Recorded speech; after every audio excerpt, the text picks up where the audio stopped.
Hello everyone, সবাইকে স্বাগত জানাচ্ছি। আমি আশিক। এই ভিডিওটিতে আমরা যেটি দেখব সেটি হচ্ছে যে স্প্রিং ফ্রেমওয়ার্কের মাধ্যমে কীভাবে কোড রান করতে হয়। আমরা প্রথম প্রোগ্রাম এবং প্রথম প্রজেক্ট ক্রিয়েট করব আজ। তো চলুন কথা না বলে আমাদের কাজ শুরু করি। তো প্রথমে এই যে ডেন্ডেন্স ওপেন করলাম। আমরা প্রথম প্রজেক্ট ক্রিয়েট করার জন্য এই যে আমরা এখানে এই যে প্লাস এই ইয়েটাতে সিম্বলটাতে ক্লিক করতে পারি, অথবা ফাইল থেকে যে এই যে নিউ প্রজেক্টে যেতে পারি, যে কোনো একটা করা যায়। এই যে জাভা ওয়েব অ্যাপ্লিকেশন নেক্সট, এখান থেকে আমরা এই যে এই ব্রাউজ, এখান থেকে আমরা বিভিন্ন ইয়ে করতে পারি, যে কোন ডিরেক্টরিতে আমরা সেট করবো সেটি সেট করতে পারি। আমার ক্ষেত্রে হচ্ছে এই যে home Ashik NetBeans project Java web, এই লোকেশনে থাকবে। প্রজেক্টের নাম দিলাম ফর অ্যান এক্সাম্পল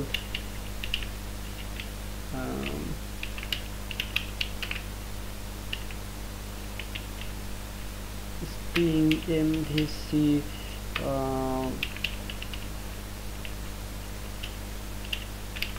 ওকে।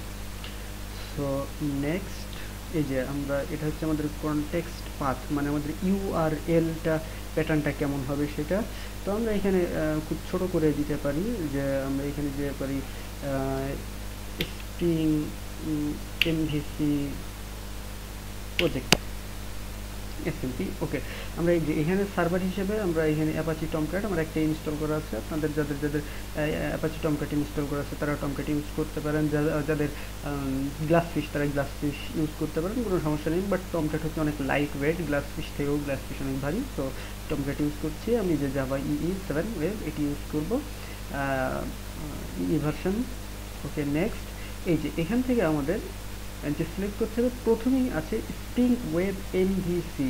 আমরা এটিকে টিক মার্ক দিব, দিলে এটি আমাদের প্রজেক্টে ইনক্লুড হয়ে যাবে। এই যে এখানে হচ্ছে আমাদের প্রজেক্ট ভার্সন, মানে স্প্রিং লাইব্রেরি ভার্সন 4.0.1 ইউজ করবো আমরা।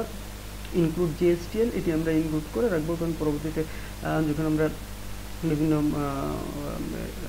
স্ট্যান্ডার্ড টেমপ্লেট ইউজ করবো তখন আমাদের কাজে লাগবে।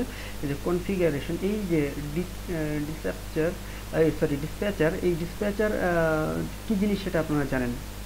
সো ডিসপ্যাচার, উচ্চারণের সমস্যা আছে। ডিসপ্যাচার সার্ভলেট কীভাবে কাজ করে সেটি আপনাদের আগে বলা হয়েছে তাত্ত্বিকভাবে। সো এখন আপনাদের দেখাবো যে ডিসপ্যাচার আমরা নাম থাকলে যে এইখানে হচ্ছে ডিসপ্যাচার ম্যাপিং, এই ম্যাপিংটা একটু খেয়াল রাখবেন। এখানে HTML, তো HTML কি আসলে আমরা যখন কোনো একটা ওয়েবসাইটে ইয়ে করি, কোনো একটা ওয়েবসাইটে যাই, তখন আমাদের যে ইউআরএল প্যাটার্নটা, সেই প্যাটার্নটা আসলে কেমন হবে। সাপোজ HTML লাস্টে .html বা কি থাকবে। তো এইখানে HTML আর HTML একই জিনিস, আপনারা এখানে এম দিলেও দিতে পারেন বা HTML রাখতে পারেন, বাই ডিফল্ট HTML থাকবে, কোনো সমস্যা নেই। আপনারা যেটা খুশি সেটা রাখতে পারবেন, কোনো সমস্যা নেই। বা যদি আপনারা অন্য কিছু দিতে চান তো দিতে পারবেন, তবে ভ্যালিড হতে হবে সেই HTTP প্রোটোকল যেন সেটা মেনটেন করে সেটা। ওকে, ফিনিশ দিয়ে দিলেন, তাহলে আপনাদের একটা প্রজেক্ট ক্রিয়েট হয়ে যাবে। এবং বাই ডিফল্ট এখানে 4টা ফাইল অলরেডি ওপেন আছে। এটা হচ্ছে আমাদের প্রজেক্ট স্ট্রাকচার। এই যে এই প্রজেক্টের মাঝখানে ওয়েব পেজ নামে একটা ফোল্ডার থাকবে, তার ভেতর মেটা ইনফরমেশন, এটা আমাদের আপাতত দরকার নেই। ওয়েব ইনফরমেশনের ভেতর আমাদের থাকবে হচ্ছে এই যে জেএসপি, ভেতরে এই index.jsp থাকবে, এই যে redirect.jsp আছে এই ওয়েব ইনফরমেশন ফোল্ডারের ভেতর। তারপর এই যে অ্যাপ্লিকেশন কনটেক্সট, এটা হচ্ছে অ্যাপ্লিকেশন আপনার স্প্রিংয়ের কনফিগারেশন ফাইল, স্প্রিং অ্যাপ্লিকেশন লেয়ারের যে ইয়েটা সেটার জন্য। আচ্ছা, এটা হচ্ছে ডিসপ্যাচার সার্ভলেট, এটা হচ্ছে ওয়েব XML। আস্তে আস্তে বর্ণনা করছি এগুলো কীভাবে কাজ করে। তারপর হচ্ছে আমাদের এই যে সোর্স প্যাকেজ, এখানে থাকবে আমাদের জাভা সোর্স। এখানে হচ্ছে লাইব্রেরিতে দেখুন এই যে সব লাইব্রেরি অটোমেটিক্যালি ইনক্লুড হয়ে গিয়েছে। ওকে, তারপর আপনাদের এখানে আছে নিচে হচ্ছে কনফিগারেশন, এখানে বেশ কিছু কনফিগারেশন ফাইল থাকবে, যে ওয়েব XML সব কিছু এর ভেতর আছে। Okay fine. তো আমরা এই ওয়েব XMLটাতে ফার্স্টেই সবার প্রথমে আমরা যেটি নিয়ে কথা বলবো সেটি হচ্ছে ওয়েব XML। এটা হচ্ছে একটা XML ফাইল। মূল স্প্রিং আপনার সর্বপ্রথম স্প্রিং এই কনফিগারেশন ফাইলটা web.xml, এই ফাইলটা রিড করে সে তার বেসিক কনফিগারেশনটি সে ঠিক করে নেবে। এই যে এখানে ভার্সন টার্সন সব কিছু আছে। এই যে কনটেক্সট প্যারামিটার, আসলে কনটেক্সট প্যারামিটার হিসেবে শিখেছে যে কনটেক্সট কনফিগারেশন লোকেশন হিসেবে সে কোনটা দেখছে, এই যে ওয়েব এই যে এইটা অ্যাপ্লিকেশন কনফিগারেশন এক্সএমএল, এটা হচ্ছে সে কনটেক্সট কনফিগারেশন হিসেবে, মানে আপনি যখন স্প্রিংকে আপনার অ্যাপ্লিকেশন লেয়ার ইউজ করবেন তখন সে কোন কনফিগারেশন ফাইলটা রিড করবে সেটা এখানে বলা হচ্ছে। তারপরে এখানে হচ্ছে লিসেনার হিসেবে হচ্ছে কনটেক্সট লোডার লিসেনার, মানে এই যে কনটেক্সটগুলোকে এই যে এই কনটেক্সট লিসেনার এটা করবে কি, এটা হচ্ছে একটা ক্লাস, এই ক্লাসটা করবে কি এই যে এই কনটেক্সটগুলোকে সব লোড করবে। তারপরে যে ডিসপ্যাচার, এই ডিসপ্যাচার সার্ভলেট, ওই যে আমি বলেছিলাম ডিসপ্যাচার সার্ভলেট, এটি আসলে কোন ফাইলটি, এই যে কোন ক্লাস, এটা হচ্ছে এই যে ডিসপ্যাচার সার্ভলেট এই ক্লাসটা। ওকে ফাইল। তারপর হচ্ছে এই যে ডিসপ্যাচার কোন টাইপ, ইউআরএল এর প্যাটার্ন কি হবে, এইচটিএমএল। ওকে, এটা হচ্ছে বেজ কনফিগারেশন। আর এই যে প্রথমেই সে কী করবে, ওয়েলকাম ফাইল, এই সেশনটা টাইম আউট হবে হচ্ছে আপনার এই যে এখানে টাইম দেওয়া আছে। আর এই যে ওয়েলকাম ফাইল লিসেনার, এখানে হচ্ছে সরি লিস্ট, এখানে হচ্ছে ওয়েলকাম ফাইল হিসেবে সে সর্বপ্রথম যখন আপনার ওয়েবসাইটে বা আপনার ইউআরএলে কেউ একজন ক্লিক করবে বা সরি হিট করবে, তখন কি হবে, সে কোন ফাইলটি সবার আগে রিড করবে, ওয়েলকাম হিসেবে সে কোন ফাইলটিকে। তো সর্বপ্রথম হচ্ছে আমাদের redirect dot JSP, that means এই যে রিডাইরেক্ট ডট জেএসপি এটি। ওকে, আপনারা এইখান থেকে আরও অনেক কনফিগারেশন আছে যেগুলো আস্তে আস্তে আপনার এই যে গ্রাফিক্যাল মোডে আপনারা এখান থেকে কনফিগারেশনগুলো সেট করতে পারবেন। এগুলো আস্তে আস্তে পরবর্তীতে যখন যেটি প্রয়োজন হবে তখন আপনাদেরকে দেখানো হবে। তো এখানে হচ্ছে সোর্স, এক্সএমএল সোর্স, আর আপনার গ্রাফিক্যাল মোডেও এটি করতে পারবেন। আপনার এখানে অনেক কনফিগারেশন আছে যেগুলো পরবর্তীতে আস্তে আস্তে আপনাদের দেখানো হবে। তো মোটামুটি আমাদের এটি ঠিকই আছে। এটি নেটবিনসের ইউজ করার বেসিক সুবিধা হচ্ছে যে অটোমেটিক্যালি সব কিছু করে দেয়, অনেক কিছু বাই ডিফল্ট চেক করে দেয়। তো এটি আমরা ক্লোজ করে দিলাম। এই যে এই রিডাইরেক্ট ডট জেএসপি এই ফাইলটার ভিতর কী করা আছে, এই যে সে কিন্তু কোনো কিছুই করা নাই, যে শুধু সে এই ইন্ডেক্স ডট এইচটিএম, এই যে এখানে কিন্তু আমরা এই যে ইন্ডেক্স ডট আমাদের এইচটিএম নামে কোনো ফাইল আমাদের এখানে কোথাও নাই, বাট আমরা এই ইন্ডেক্স ডট এইচটিএম কেন করছি, কারণ ওই যে আমরা ওয়েব এক্সএমএল এর ভেতর আমাদের ইউআরএল এর প্যাটার্ন আমরা দিয়ে দিয়েছিলাম, এই যে এইচটিএম, এই জন্য এই এইচটিএম আমরা দিয়েছি, এটা হচ্ছে এই প্যাটার্নটা সে রিকগনাইজ করতে পারে, এই জন্য আমরা এইচটিএম লিখব। ওকে, তো এই যে ইন্ডেক্স ডট এইচটিএম এই ফাইলটিকে সে রিডাইরেক্ট করে দিচ্ছে, মানে এই রিডাইরেক্ট ডট জেএসপি এই পেজে আসার সঙ্গে সঙ্গে সে কী করছে, এই ইন্ডেক্স ডট এইচটিএমে রিডাইরেক্ট করে দিচ্ছে। এছাড়া আর কোনো কাজ নেই, আমরা এটিকে ক্লোজ করে দিই, আমাদের এটা এখানে কোনো কাজ নেই। ইন্ডেক্স ডট এইচটিএমএল, এখানে হচ্ছে এইচটিএমএল পেজ, এটা আপনারা এইচটিএমএল কীভাবে কাজ করে, বা এই যে জেএসপি পেজ এটি কীভাবে কাজ করে আপনারা জানেন। এই যে কনটেক্সট ডট এইচএমএল এটির কাজও আমরা পরবর্তীতে দেখবো, এখন আপাতত আমাদের দরকার নেই, এটি ক্লোজ করে দিলাম। ডিসপ্যাচার সার্ভলেট, এটি মোস্ট ইম্পর্টেন্ট একটি জিনিস। এই ডিসপ্যাচার সার্ভলেট এই যে কনফিগারেশন ফাইলটি, এই কনফিগারেশন ফাইলটি থেকেই বেসিক্যালি আমাদের ডিসপ্যাচার যে সার্ভলেটটি আছে, এই ডিসপ্যাচার সার্ভলেট আমাদের এই ফাইল থেকে আমাদের রিড করবে। তো এখানে দেখুন এই যে ম্যাপিং, সবার আগে আমি উপরে এই যে এখানে বিন কনফিগারেশন, এই যে XML, এটা হচ্ছে XML NS মানে হচ্ছে XML নেম স্পেস, এখানে বিভিন্ন রকম নেম স্পেস বা স্কিমা ডিফাইন করা আছে। এখানে আমাদের কয়েকটি স্কিমা আছে যেগুলো নাই, ফর এক্সাম্পল এই যে এখানে আমাদের XML স্কিমা, এখানে এই যে কনটেক্সট স্কিমা, এখানে এই যে TX এর জায়গায় এখানে এই যে কনটেক্সট, এইখানে আমাদের স্কিমা থাকবে হচ্ছে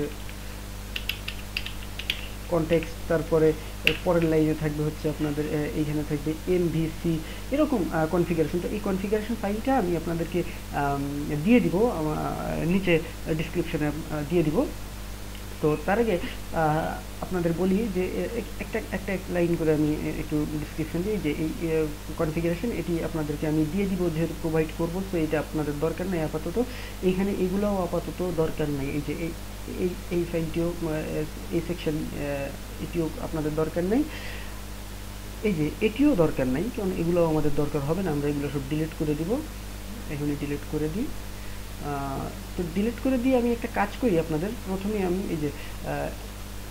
এই যে এটা হচ্ছে আমাদের ডিসপ্যাচার যে ইয়েটা স্ট্যান্ডার্ড মডিউলটা আমাদের প্রয়োজন হবে, সেটি আমার কাছে আমি আগে থেকেই করে রেখেছি। তো আমরা এখানে কি করব, এটাকে কন্ট্রোল A দিয়ে এখানে এটিকে পেস্ট করে দিচ্ছি। এই যে আমাদের এই যে দেখুন এই যে কনটেক্সট MVC এরকম বেশ কিছু স্কিমা, তারপরে এই যে এখানে এই এক্সএসআই লোকেশনগুলো এগুলো আর কি আমাদের কনফিগারেশন করে নিতে হবে, নাহলে পরবর্তীতে আমরা যে কাজগুলো করবো সেগুলো ঠিকমতো করতে পারবো না আমরা। তো এখানে বিন, এই যে বিন ক্লাসটি আসলে কি, বিন ক্লাসটি হচ্ছে এই যে আমাদের এই or dot string framework dot web dot servlet dot MVC dot support dot controller class handler mapping, মানে কন্ট্রোলার ক্লাসের যে ক্লাস নেম হ্যান্ডেলার ম্যাপিং, মানে ক্লাসের নাম অনুযায়ী এটা ম্যাপিং করবে। ওই যে আমি বলছিলাম না যে কন্ট্রোলারগুলোকে সব ম্যাপিং করে রাখবে, সেই ম্যাপিংটা আসলে কোন টাইপের ম্যাপিং হবে সেটা। তারপর হচ্ছে এই যে নামের মাধ্যমে, কারণ আমি যে নামটা দিব সেই নামের মাধ্যমে সে ম্যাপিং করবে, মানে সেটা এই ক্লাস এই বিন প্রপার্টিটা আসলে সেটা মিন করে। এই বিনটি যে এই যে এইখানে এই যে controller class name handler mapping, মানে এটা ম্যাপিং করতে পারে যে কন্ট্রোলার ক্লাসের যে নাম থাকবে ওই নাম অনুযায়ী সে ম্যাপিং করে দিবে। ওকে, তাহলে এটা হচ্ছে। তারপর আমাদের এখানে একটা ট্যাগ ইউজ করতে হবে, সেটা হচ্ছে এই যে কনটেক্সট। কনটেক্সট ট্যাগের ভেতর আমরা বলছি যে এই যে কন্টেন্ট স্ক্যান। এই কন্টেন্ট স্ক্যানটা কি করছে, এই যে এখানে একটা প্রপার্টি আছে বেস প্যাকেজেস। তো বেস প্যাকেজেসের ভেতর আমরা দিব হচ্ছে আমরা কন্ট্রোলার ক্লাস যে বেস প্যাকেজের ভেতর থাকবে সেই বেস প্যাকেজের ভেতর আমাদের বেস প্যাকেজের লোকেশনটা আমাদের এখানে দিয়ে দিতে হবে। তারপর হচ্ছে এই যে এমভিসি অ্যানোটেশন ড্রাইভেন, আমরা যখন অ্যানোটেশন নিয়ে কাজ করব তখন তার জন্য আমাদের এই এমভিসি অ্যানোটেশন ড্রাইভেন এই ট্যাগটি আমাদের কাজে লাগবে। তো এই জন্য আমরা এটিকে এখানে কনফিগারেশনে দিয়ে রাখছি। আর এই যে এখানে হচ্ছে বিন, এটা হচ্ছে ভিউ রিসলভার। ভিউ রিসলভারটা কি জিনিস, ভিউ রিসলভারটা আপনাদেরকে আমি বলেছিলাম না। এই যে এখানে আপনারা যদি দেখেন এই যে এইচটিটিপি, এই যে ডিসপ্যাচার সার্ভলেট, সেটা কি করবে, এই যে ডিসপ্যাচার সার্ভলেটের ওই যে এই যে হ্যান্ডেলার ম্যাপিংটা আমরা এখন দেখছি, হ্যান্ডেলার ম্যাপিং। আর এই হ্যান্ডেলার ম্যাপিংয়ের এই যে ভিউ রিসলভার, ভিউ রিসলভার হচ্ছে কি কি ভিউতে সে পাঠাতে পারবে সেই কনফিগারেশনগুলো হচ্ছে আমাদের এখানে ভিউ রিসলভার। এই ভিউ রিসলভারের ভেতর এই যে ক্লাস হচ্ছে org dot spring framework web servlet view, এই যে ইন্টারনাল রিসোর্স ভিউ রিসলভার, এটা হচ্ছে ভিউ রিসলভার ক্লাসের মাধ্যমে সে আসলে এই রিসলভারগুলোকে সব ম্যাপিং করবে।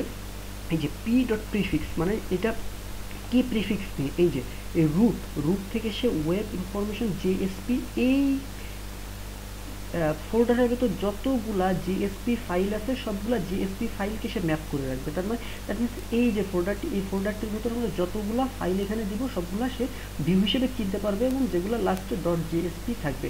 এই ডট জেএসপি থাকার পরেও কিন্তু সে আসলে এই যে আমরা এখানে ম্যাপিং করে রেখেছি এই যে এই জিএসপিগুলোকে এইচটিএম, তার মানে কি সে এইচটিএমে চিনবে। এই এইচটিএমে চিনবে দেখেই কিন্তু এই যে রিডাইরেক্ট ডট, এই যে এখানে কিন্তু আমরা এই ইন্ডেক্স ডট এইচটিএম দিয়েছি। আলটিমেটলি সে কী করছে, ভিউ রিসলভারের মাধ্যমে সে এই ফোল্ডারে যাচ্ছে। ফোল্ডারে যাওয়ার পর সে কী করছে, এই লাস্টে ডট জেএসপি ফাইল বিশিষ্ট যে ফাইলগুলো আছে, মানে এই ফোল্ডারের ভিতর লাস্টে ডট জেএসপি ফাইল যেগুলো আছে সেই ফাইলগুলোকে সে ভিউ হিসেবে চিনবে, এবং এই ভিউটাকে সে রিপ্রেজেন্ট করবে ডট এইচটিএম দিয়ে, যেটা হচ্ছে যে ডিসপ্যাচার, এই যে আমরা এই ফার্স্টে বেস কনফিগারেশনে যেটা দিয়ে রেখেছি। এই ছিল মোটামুটি আমাদের কনফিগারেশন, এটা হচ্ছে ওয়েব এমভিসির জন্য কনফিগারেশন। তো আমরা পরবর্তী ভিডিওটিতে আমরা এটিকে রান করব এবং দেখব যে কিভাবে আসলে কন্ট্রোলার তৈরি করা যায়, কীভাবে ভিউ তৈরি করা যায়, সেটি আমরা ওই ভিডিওটিতে দেখব। তো সবাইকে ধন্যবাদ। এই ভিডিওটি যদি আপনাদের ভালো লেগে থাকে তো লাইক, কমেন্ট, সাবস্ক্রাইব এবং শেয়ার করতে ভুল করবেন না। সবাইকে ধন্যবাদ।